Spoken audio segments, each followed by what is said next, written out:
Hello, have you read the book today? Join me, Miss Jennifer, as I read Nii Noi, the Sanitation Officer, written by Naomi Adjei.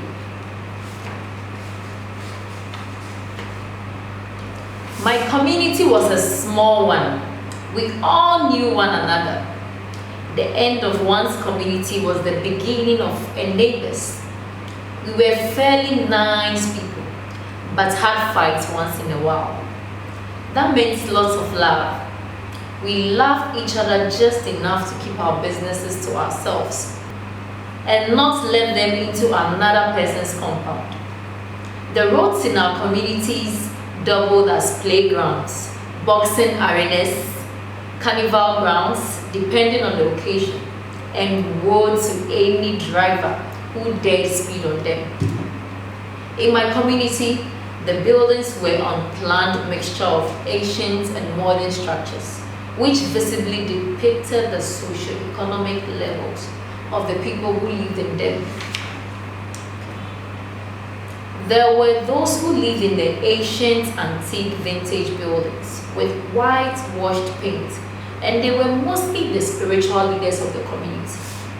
These buildings held history in their proud brick walls.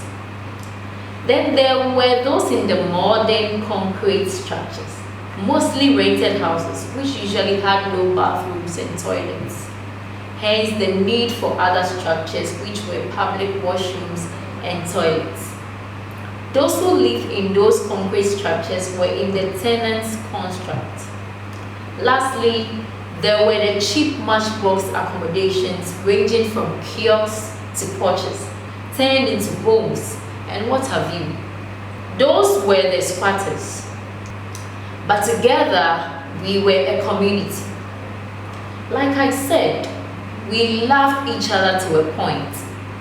As I sat in our porch, which faced my playground, where cars moved often, I refocused my wandering mind on what I had been staring at for the past minutes, and I realized I was looking directly at the woman who sold banku and chicken. Wow! This is where time permits me to end the story.